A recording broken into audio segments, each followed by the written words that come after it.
todos. Primero que nada, quisiera agradecer la honorable invitación al Congreso Internacional de COMEOC 2023. Quisiera agradecer al comité organizador primero, al doctor Herrera, al doctor Alfaro y a la doctora Guerrero por sus atenciones, y a todo al comité científico que ha hecho posible este gran evento de gran importancia. El día de hoy, el tópico que se me ha asignado para el Congreso es tromboembólica pulmonar masiva inestable en el embarazo y puerperio, retos y oportunidades. Cambié un poquito el título para hacerlo un poquito más amplio el tema, no solamente enfocarme a las terapias de reperfusión. Sin embargo, el cuerpo de la plática va a ser más orientado a las pacientes más enfermas. El tema de tromboembolia pulmonar, voy a estar intercambiando los términos entre de alto riesgo y masiva. Es lo mismo para fines prácticos clínicos, es inestabilidad hemodinámica. Para esta plática no tengo ningún conflicto de interés ni nada que reportar en relación a esta charla el día de hoy. Los objetivos y la agenda es reconocer, definir y detectar a través de la estratificación de riesgo rápida y apropiada el fenotipo más enfermo de pacientes con tromboembolia pulmonar o embarazo, o mejor conocido como masivo en Estados Unidos, inestable o de alto riesgo, como se explica en Europa, de acuerdo a las nuevas guías del 2019. Explicar y discutir brevemente el abanico de posibilidades en cuanto a las herramientas terapéuticas, en cuanto a tratamiento de reperfusión avanzada se refiere en este subgrupo de pacientes, y también brevemente describir el rol potencial de un equipo multidisciplinario de respuesta rápida en tromboembolia pulmonar, en el cual se puede apoyar de este equipo de expertos, incluyendo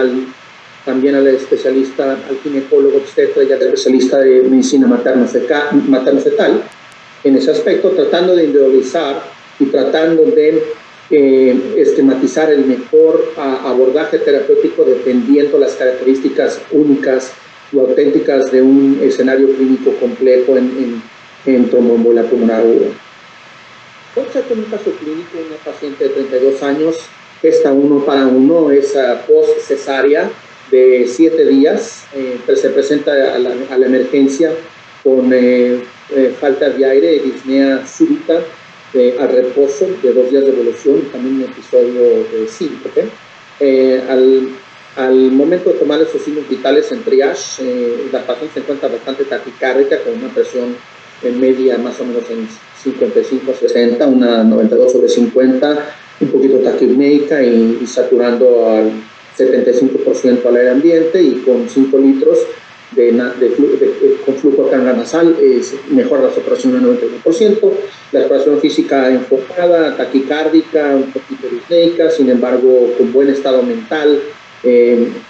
La paciente no tiene alteración en el estado de conciencia a este nivel, y con edema de miembro inferior del lado izquierdo significativo, con signo de Hormans positivo,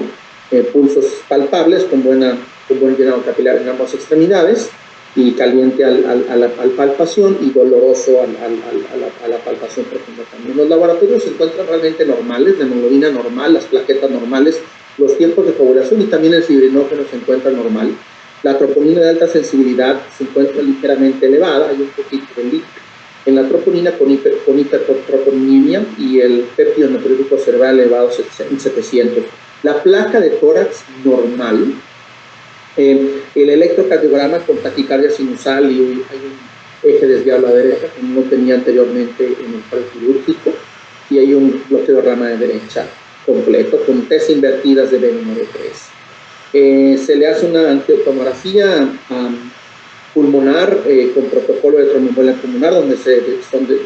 reporta una dilatación importante, significativa del ventrículo derecho, con un radio ventrículo derecho, ventrículo izquierdo al final de la diástole en 1.8, lo normal es abajo de 0.9, y un venous Doppler, un Doppler venoso de miembros pélvicos con una trombosis venosa profunda proximal, fenómeno de significado bastante significativa. y bien sintomática. La pregunta es cómo se debe abordar este paciente. Aquí la tomografía computarizada angioTAC de la paciente con un coágulo, un tromo bastante grande, bilateral, en silla de montar, una dilatación de la arteria pulmonar. Ya entrando en materia, la epidemiología de la tromboembolia pulmonar del embarazo, la incidencia es de 10 a 14 casos por 10.000 embarazos. Hay un riesgo mayor durante el tercer trimestre. Se conoce muy bien que la paciente embarazada tiene un grado de hipercoagulabilidad mayor a medida que avanzan los trimestres. 10 a 12 veces mayor en el posparto, y en el posparto de hecho se continúa el estado hipercoagulable 6 a 12 semanas posparto, con más o menos una incidencia de 23 eventos por 10.000 embarazos. El tromboembolismo venoso y la mortalidad y la morbilidad relacionada a la tromboembolia pulmonar y al tromboembolismo venoso contribuyen más o menos a un 10 a 15% de las muertes maternas en los países desarrollados. Y la mortalidad periparto en una tromboembolia pulmonar masiva, inestable o que conlleva, por ejemplo, a paro cardiorrespiratorio cuando los pacientes se presentan en el perimortem, en nuestras salas de emergencias, es extremadamente alto, es del 35 al 50%, 46 veces mayor la morbimortalidad que una tromboembolia pulmonar dinámicamente estable. Dentro de la estratificación del riesgo y el abordaje diagnóstico, cómo empezar o dónde empezar. Y esta tabla y este diagrama incluso es bastante importante de las guías europeas de cardiología en el 2019, en donde en pacientes específicamente embarazadas, cuando hay una alta sospecha clínica,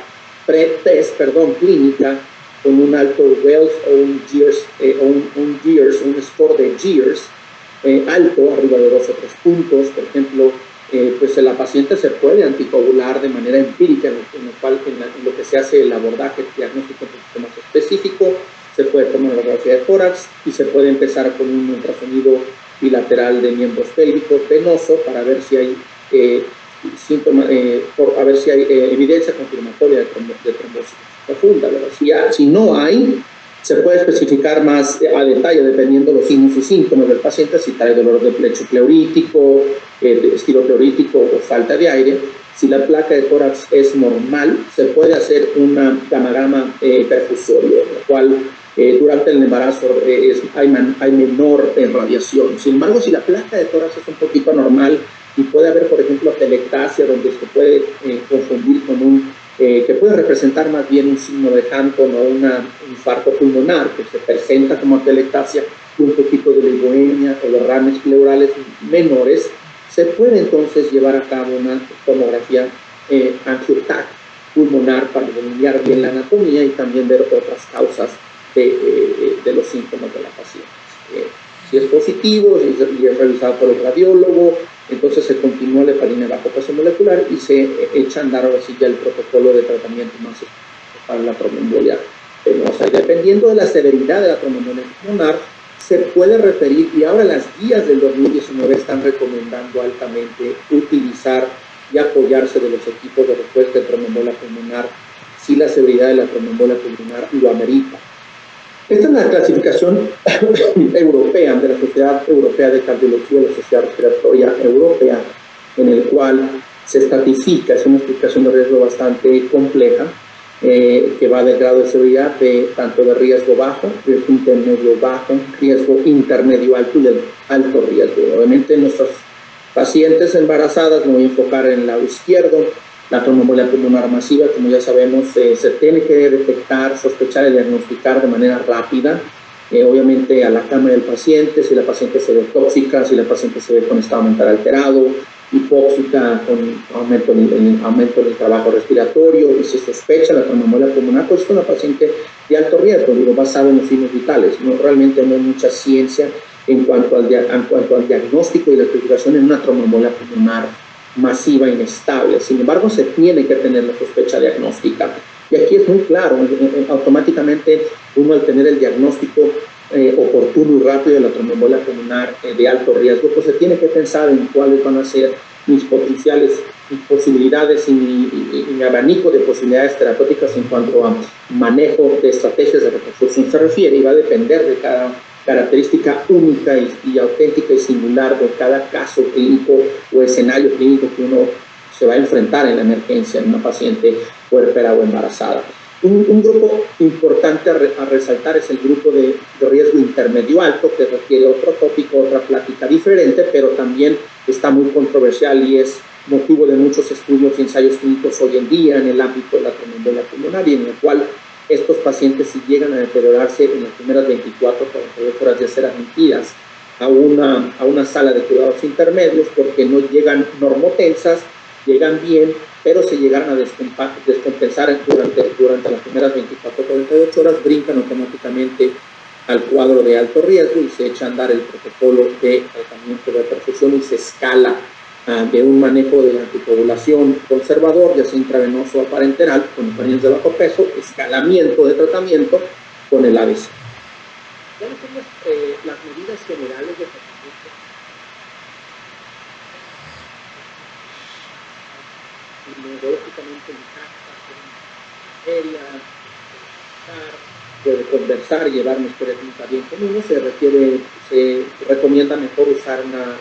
un manejo no invasivo, ventilatorio, ¿verdad? O soporte de oxigenación con cámara nasal, a veces normal, convencional, o a bajo flujo. Si el paciente está un poquito con más deterioro respiratorio, pero está mentalmente íntegro, neurológicamente íntegro, puede estar indicado el manejo no invasivo con presión positiva en bi-level. Soporte hemodinámico en una tromboembolia pulmonar masiva no se recomienda dar soporte de fluidoterapia muy agresiva. Normalmente 1 a 1.5 litros de soluciones cristaloides es lo recomendable, porque si no uno puede todavía dilatar más el ventrículo derecho y se forma un círculo vicioso en el cual uno puede llegar a afectar más el ventrículo derecho y deteriorar más, llegar a falla ventricular derecha más rápida. Después de dar 1 o 2 litros o 1.5 litros máximo, entonces se puede considerar la terapia vasopresora, el inotrópico y el vasopresor de elección, el norepinefrina, a veces plus-minus de butamina, porque no afecta las resistencias vasculares pulmonares y mejora la perfusión coronaria, sobre todo la coronaria derecha, si el ventrículo derecho está afectado ya. Y es un nivel de evidencia clase C, es clase C con un nivel de evidencia C con clase 2A. La anticoagulación, si es un paciente en el cual se va a sospechar, se va probablemente a activar un tratamiento de reperfusión rápido, entonces realmente no hay muy buena evidencia, pero hay el consenso por parte de expertos en las múltiples guías es la terapia parenteral intravenosa con heparina no flexionada, con bolo, y luego iniciar una infusión continua para tener un PTT entre 70 a 90 segundos, ¿verdad? Obviamente sí, el paciente se va a considerar a que puede ir a quirófano, a que puede ir a la sala de cateterismo con el cardiólogo, si se va a hacer un procedimiento endovascular de emergencia, o si la paciente también va a poder requerir y sea una candidata aceptable para trombolisis sistémica. Se prefiere más las heparinas no fraccionadas intravenosas contra la heparina de bajo peso molecular subcutáneo. Ya en cuanto a tratamiento un poquito más avanzado, voy a mencionar más adelante brevemente el rol del ECMO venoarterial como tratamiento como standalone solo, o como tratamiento también de puenteo en cuanto a se decide una terapia de reperfusión. Y también en cuanto a las guías clase 2B, nivel de evidencia C, realmente es un nivel de evidencia pobre en estos momentos. Este es un estudio europeo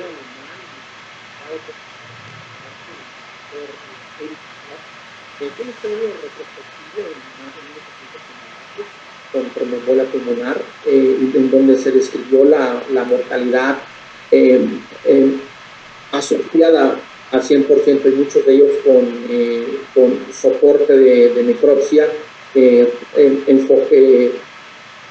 adjudicada a tromboembolia pulmonar, son más o menos un 14 o 16%, el cual más o menos un 6 a un 7% representados la tromboembolia pulmonar en una enfermedad inestable o de alto riesgo. Interesantemente, dentro de este rubro de los 7.3% de los 1.800 embarazos, más o menos una tercera parte recibió tratamiento de trombolisis sistémica o tratamiento de reperfusión, y la mortalidad en cuanto a la tromboembolia pulmonar en su grupo de masivo o inmediatamente inestable fue altísima, fue prácticamente de un 35 a un 40%, o sea, 4 de cada 10 pacientes tienen alto riesgo de morir de manera súbita si es que no se detecta a tiempo y no se hace algo a tiempo. Interesantes números epidemiológicos en este aspecto por el estudio europeo. Ese es el primer estudio que encontré. Realmente no hay mucho en la literatura, pero es el primer metaanálisis, una revisión sistemática por el doctor Marc Blondin del equipo de Suiza, el cual revisó los tratamientos avanzados de reperfusión en tromboembolia pulmonar severa, en este caso tromboembolia pulmonar de riesgo intermedio alto o tromboembolia pulmonar de riesgo alto, ¿verdad? Inestable. Estudió 127 casos, una descripción bastante interesante. 83% fueron masivos de estos 127, 17% se presentó con paro cardiorrespiratorio a la emergencia. El outcome fue la sobrevida materna y fetal y obviamente los eventos de sangrado mayor. De 83 pacientes fueron los que se trataron con trombolisis sistémica, bastantes pacientes, de los 127, 83, más o menos un 60-65% se utilizó de manera apropiada la trombolisis sistémica con una sobrevida bastante aceptable, significativa, de 88 al 94%. En cuanto al sangrado mayor, fue más o menos de un 15 o 17% ante parto, y obviamente las pacientes puérperas, sobre todo después de una cesárea, y pues obviamente el sangrado mayor, si se trombolizan, es más o menos a la mitad, un 50%. Y bueno, en cuanto a las características del sangrado mayor, fue obviamente más intraabdominal, fue más hematomas subcoriónicos y placentarios. En cuanto a la mortalidad fetal, después del uso de trombolisis sistémica en esta revisión sistemática, fue más o menos del 18%, y la trombolisis sistémica o la post-trombolisis sistémica resultó en un trabajo de labor espontáneo más o menos en un 13% de estos pacientes. Estuvo muy interesante el profesor del doctor Carlos Sergio Sánchez del TEC de Monterrey, recientemente publicado. Muy excelente, es una de las revisiones sistemáticas y metaanálisis más interesantes y lo poco que puede encontrar en la literatura, el cual analiza de manera retrospectiva 54 pacientes hasta el 2019 y se enfoca más al subgrupo de masivos y a submasivos, pacientes de alto riesgo y riesgo intermedio alto. El 77% de las pacientes, de esas 54 pacientes, más o menos un 30-35 pacientes, se utilizó alteplase como modalidad terapéutica de reperfusión con trombolisis sistémica. 24 pacientes fue con tromboembolia pulmonar masiva, y en el posparto fueron 6 pacientes que se inscribieron, los cuales por la proximidad de la cirugía dentro del periodo de posparto inmediato, pues se tuvo que utilizar manejo endovascular por catéter. Y 4 de ellos, interesantemente, usaron lisis sistémica, dosis bajas, con un total de 20 a 50 miligramos más o menos de alteplase. Y 2 pacientes con trombectomía mecánica. El sangrado mayor, sobre todo uterino, fue del 18%, bastante aceptable, y la muerte fetal también, más o menos de un 20%, muy similar al que ha reportado el doctor Blandón en su revisión sistemática del 2017. Y interesantemente no se observó sangrados letales intracranianos, 0 en ese metaanálisis, en esa revisión sistemática que el doctor Kerkes reportó hace 3 años. La trombolisis sistémica representa una modalidad bastante atractiva en relación al embarazo de alto riesgo. Es aceptablemente segura, altamente efectiva. El manejo de endovascular por catéter con dosis bajas locales de trombolisis en el puerperio es una alternativa bastante considerable, sobre todo en pacientes que tienen un riesgo hemorrágico bastante alto, sobre todo en el posparto y en el puerperio. El manejo de la tromboembolia pulmonar de alto riesgo debe ser individualizado. Obviamente hay bastante poca evidencia, hay una certeza de la evidencia bastante baja, sobre todo porque históricamente no se han incluido a los pacientes embarazadas en los estudios pivotales, y se recomienda también que las sociedades internacionales y las guías deben de empujar hacia tener un grupo de estudio más estandarizado para poder incluir y saber qué hacer con este subgrupo tan complejo. Obviamente, ¿qué nos dicen las guías? El American Society of Hematology, nada más, así todas de ellas con un nivel de evidencia obviamente muy pobre, muy bajo, es que se recomiendan obviamente en pacientes con tromboembolia pulmonar que ponen en riesgo la vida, con estabilidad hemodinámica franca, con choque obstructivo cardíaco cardiogénico franco, es obviamente optar por seleccionar algún tipo de reperfusión. O también el American College of Obstetrician and Gynecology del 2018, la Sociedad Londinense y la Sociedad Canadiense también, y bueno, todas ellas, si los pacientes se van a someter a un procedimiento ya sea endovascular, ya sea quirúrgico o de trombolisis sistémica, se recomienda el inicio de heparinas no fraccionadas intravenosas porque es más fácil de manejar y se puede mitigar un poquito más el riesgo de sangrado peri-trombolisis o peri-estrategia de repercusión, porque es más manejable el parar una infusión de heparina no fraccionada porque tiene una vida media bastante corta de 40 a 50 minutos y el paciente se puede ir a quirófano más rápido o se puede ir a una sala de cateterismo cardíaco para hacer una intervención endovascular pulmonar si es caso necesario. Dentro de los diferentes tipos de trombolíticos sistémicos, sabemos que el único que es aprobado por la FDA hasta el día de hoy en Norteamérica y Sudamérica es Alteplasa. Tenecteplasa se usa mucho en Europa.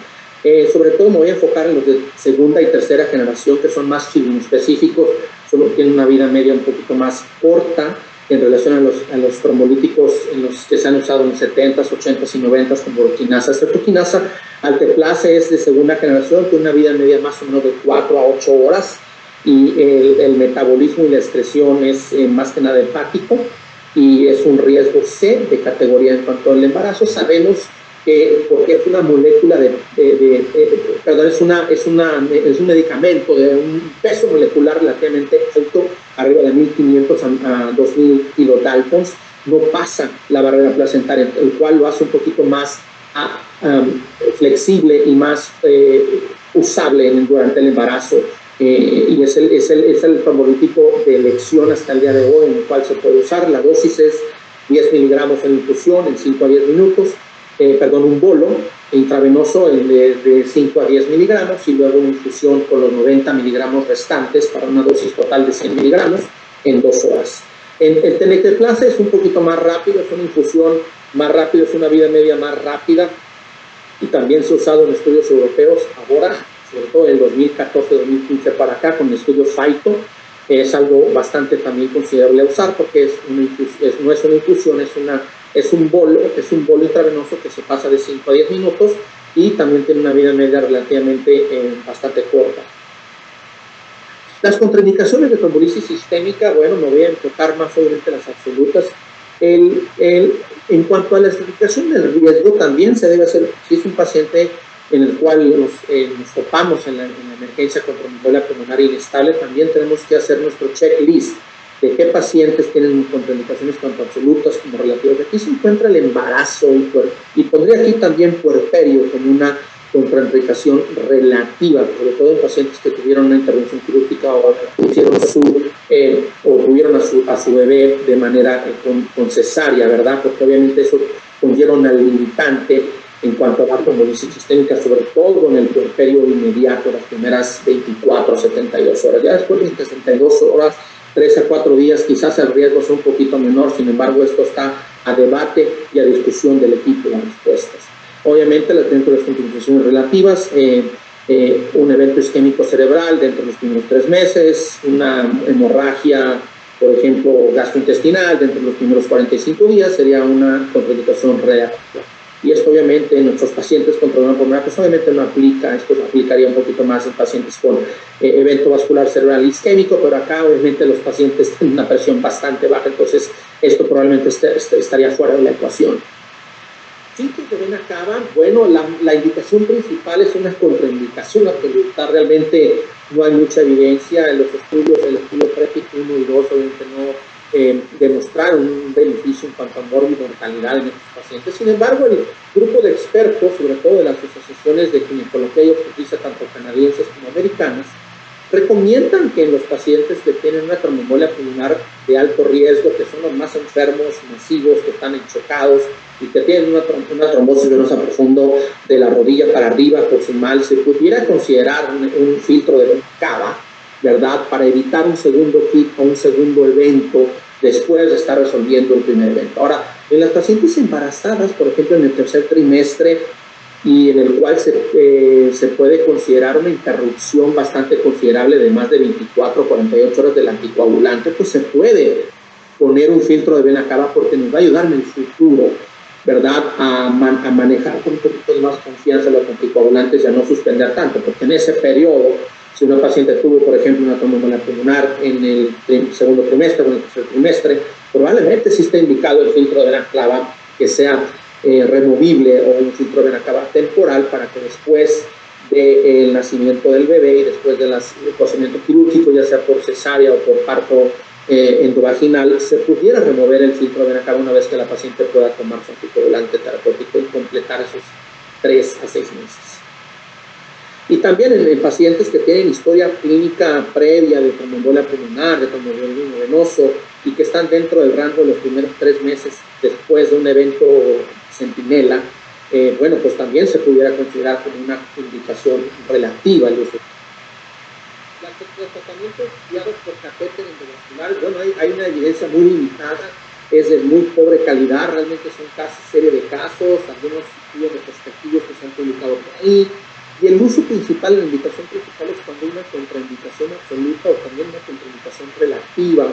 para no utilizar trombolisis sistémica. Por ejemplo, en el puerperio, si es una paciente que tuvo una hemorragia postparto y en la semana, en el puerperio inmediato, por ejemplo, se va a la casa y a las 4 o 6 semanas regresa con una tromboembolia pulmonar, pues entonces se pudiera considerar trombectomía mecánica o bloodless, o sin uso de trombolisis local, por ejemplo. Es una indicación bastante aceptable en este tipo de pacientes, y también tiene la ventaja de utilizar trombolisis a dosis un poquito más bajas, de 0.5 a 1 miligramo por hora, en un catéter, en una zona de tratamiento,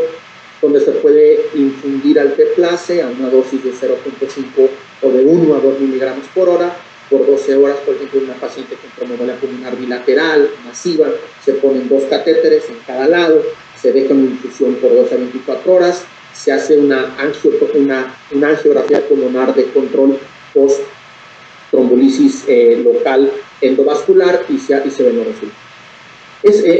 En cuanto al tratamiento de hemodinámico y de soporte, bueno, este es un artículo de revisión bastante, te voy a recomendar, por unos científicos investigadores intensivistas mexicanos. Publicaron recientemente un artículo de revisión donde compactan bastante, una revisión bastante bonita el soporte hemodinámico en los pacientes con tromboembolia pulmonar, sobre todo inestable. Sin embargo, sabemos que la evidencia es muy pobre en cuanto al uso de ECMO, el veno arterial. Hay casos y estudios retrospectivos, pero bueno, dentro de esto, esta revisión, los autores reportaron una sobrevida bastante aceptable en el uso de ECMO en pacientes con TER masiva inestable, más o menos del 65%. 11 de 17 sobrevivieron con un pronóstico fetal, más o menos también una sobrevida fetal del 60 a 70%. Unos datos bastante interesantes. La indicación principal del ECMO, ¿verdad?, el veno arterial, es para un tratamiento standalone, o sea, solo para poder recuperar y poder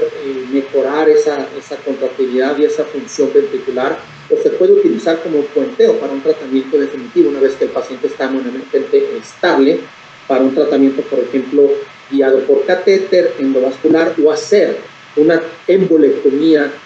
quirúrgica si hay un trombo en tránsito, por ejemplo, en la aurícula derecho, o una embolectomía pulmonar vascular si es un trombo bastante proximal y se puede disecar y se puede extraer acorde a la experiencia del cirujano cardiotorácico. Y bueno, vemos aquí el diamante, el tratamiento soporte cardiorrespiratorio, obviamente de preferencia utilizar medidas no invasivas, de ventilación invasiva, si la intubación es inminente porque la paciente realmente no puede proteger la vía aérea y está tremendamente hipóxica, se puede usar para inducciones de clonidirato o ketamina que pueden al menor riesgo de hacer hipotensión post-intubación. Y bueno, hacer un PIB de 0 con un volumen tidal bajo, y ahí nos apoyamos un poquito más de la anestesiólogo intensivista, como había mencionado más, el vía ECMO, ya había mencionado los vasopresores y los fluidos con mucho. Este es un statement consensus del ASTH, el International Society of Thrombosis and Hemostasis, en el cual es un call of action en cuanto al cuidado de las pacientes jóvenes embarazadas o corporas con tromboembolia venosa. Es altamente recomendable que le puedan echar un vistazo, que obviamente es extremadamente complejo, es bastante retador, es difícil, y a veces hay una ausencia en la coordinación con un equipo multidisciplinario en este tipo de pacientes, y bueno, se publicó en el 2023. Y bueno, aquí es uno de los puntos, es que en trombosis severa, sobre todo en tromboembolia pulmonar severa con neumonía, se recomienda el uso de un equipo de respuesta multidisciplinario en tromboembolia pulmonar. Bueno, ¿qué es el equipo multidisciplinario de respuesta equipos de respuesta de tromboembolia pulmonar? Tratan de individualizar el tratamiento en este tipo de escenarios complejos, sobre todo en embarazo puerperio con alto riesgo, provee una evaluación clínica rápida, única, apropiada, con una especificación de riesgo rápida para hacer una decisión terapéutica rápida y adecuada dependiendo del escenario de los pacientes con tromboembolia pulmonar durante el embarazo y puerperio. Y bueno, el goal principal y el objetivo principal es mejorar la sobrevida y mejorar el impacto en la mortalidad en tromboembolia pulmonar. Esos son los quienes integran, pero realmente cualquiera que esté realmente apasionado e interesado en la tromboembolia pulmonar es importante. Aquí yo hice una mnemotecnia, pero aquí, bueno, obviamente incluye el equipo primario. Aquí puede ser, por ejemplo, el obstetra o el especialista en medicina materno-fetal puede activar el código TEP, ¿verdad? El intensivista neumólogo, el especialista endovascular, el radiólogo, tanto diagnóstico como intervencionista, el experto en trombosis, que puede ser el hematólogo, el cardiólogo, el vascular, el médico vascular o el cirujano vascular, y el cirujano, obviamente, el cardiotráfico del vascular, si se insiste en una trombectomía. También pueden participar en la toma de decisiones para este tipo de casos complejos. Y yo creo que se puede hacer el approach en pacientes embarazadas con TEP compleja, masiva. Encaja perfectamente bien el rol tan pivote y el rol tan fundamental que pueden correr, que pueden ofrecer los equipos de respuesta en tromboembolia. Esto es un paper también, un statement, una recomendación, una guía también publicada por la doctora Saskia Middeldorf de Holanda, el doctor Blondon, expertos en lo cual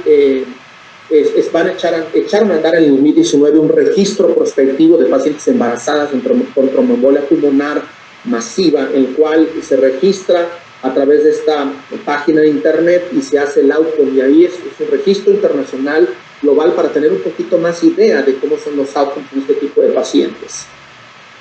Regresando al caso, ya para finalizar casi, ya sabemos, la paciente obviamente tiene datos francos de tromboembolia pulmonar masiva con un índice de choque arriba de 1.4, hipóxica, tiene datos de disfunción ventricular derecha francos, sabemos que está chocada, es una paciente bastante joven, sin embargo tiene una cirugía mayor, una cesárea de hace 7 días. La paciente se inicia en la emergencia con un bolo de heparina no fraccionada, se le dan 5.000 unidades, el paciente pesa 80 kilos, es la dosis estándar, seguida con una infusión de 18 unidades por kilo por hora para tener un rango terapéutico del PTT de entre 70 y 90. Se inicia también vasopresores. La paciente, gracias a Dios, no tuvo compromiso en la vía aérea, siempre mantuvo un estado mental bastante aceptable, orientada, sin alteración en la conciencia,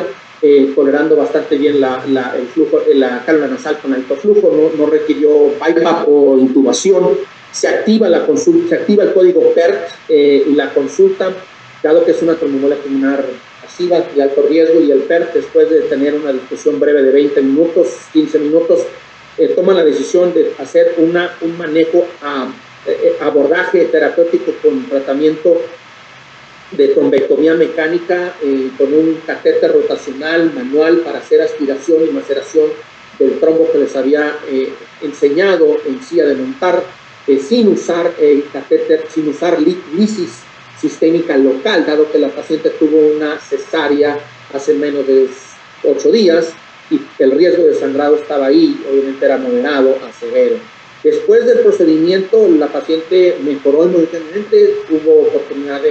de suspenderle los vasopresores, nunca estuvo intubada, mejoró de manera clínica, de manera hemodinámica, 6 a 12 horas después de que se fue a la sala de cardiología invasiva, de cateterismo, para hacer el procedimiento. Una foto es un caso real en el cual se muestra el trombo rojo, todo lo que se extrajo. Y ya para concluir, el take home message, la tromboembolia pulmonar, el tromboembolismo venoso asociado a embarazo y puerperio representa un reto bastante importante, bastante verdadero para el clínico. Históricamente este subgrupo de pacientes ha sido subrepresentado en los estudios pivotales, por eso hay un nivel de evidencia bastante bajo. El manejo de tratamiento de repercusión avanzado en tromboembolia de alto riesgo, el embarazo y puerperio, definitivamente tiene que ser individualizado, y aquí es donde obviamente, porque no tenemos data sólida, entran los equipos de respuesta para tratar de compensar y ayudar y darnos el pathway adecuado y seleccionar de manera correcta y adecuada, individualizando cada subgrupo de pacientes, ¿verdad? Ver tanto el riesgo trombótico como el riesgo hemorrágico de manera rápida, así como es un código infarto, es un código stroke. El tiempo es valiosísimo, y aquí mientras más rápido y de manera correcta se tomen las decisiones, mejor para activar los recursos de cada hospital que tengan. Y bueno, se recomiendan, definitivamente debe de haber esfuerzos futuros para colectar data a través de estudios aleatorizados, idealmente randomizados, prospectivos, o a través de registros multinacionales como el registro MAP, que el doctor Blondón y la doctora Saskia Middendorf echaron a andar en el 2019 para mejorar las prácticas clínicas y la evidencia clínica en este subgrupo de pacientes tan difícil de abordar y de tratar cuando hay esta emergencia cardiovascular y este colapso cardiovascular. Muchísimas gracias por tu atención y me quedo a la orden para la sesión de preguntas y respuestas. Buenos días.